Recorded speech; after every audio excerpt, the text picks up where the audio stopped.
श्री स्वामी समर्थ श्री गुरुदेव दत्त.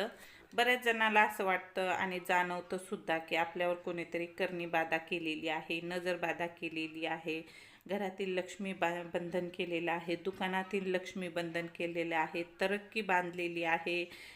ज्यांना कोणाला अशा समस्या होत आहे, ज्यांना कोणाला असं वाटत आहे की आपल्या घरातील व्यक्तीवर कोणतरी करणी बाधा तंत्रमंत्र करीत आहे किंवा केलेला आहे, त्यांच्यासाठी हा छोटासा उपाय आहे. व्हिडिओ शेवटपर्यंत पहा. आणि हा उपाय एकदाच करायचा आहे. नक्की करून बघा. खूप जणांनी केलेला आहे आणि खूप जणाला याचा फरकसुद्धा पडलेला आहे. चला तर काय करायचं आहे. एका शनिवारी एकच शनिवार करायचा आहे. शनिवारच्या रात्री संध्याकाळच्या टायमला 6च्या नंतर हा उपाय करू शकतो. शनिवारच्या रात्री एक काळा छोटासा कपडा घ्यायचा आहे. त्यावर 7 लवंग ठेवायचे आहेत. थोडीशी पिवळी मोहरी ठेवायची आहे. पिवळं लिंबू ठेवायचं आहे एक, आणि थोडेसे काळे उडीद ठेवायचे आहेत.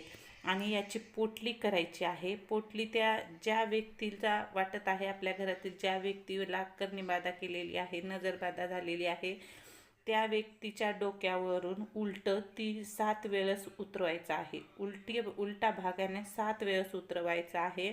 आणि ती एका वाहत्या पाण्यामध्ये किंवा चौरस्त्यामध्ये किंवा पिंपळाच्या झाडाखाली नेऊन ठेवायची आहे.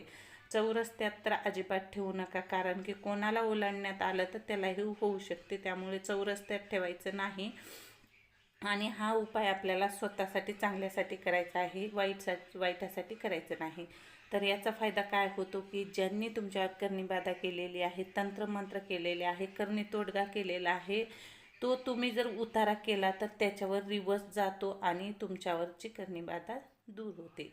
व्हिडिओ आवडल्यास शेअर करा आणि चॅनलला सबस्क्राईब करा.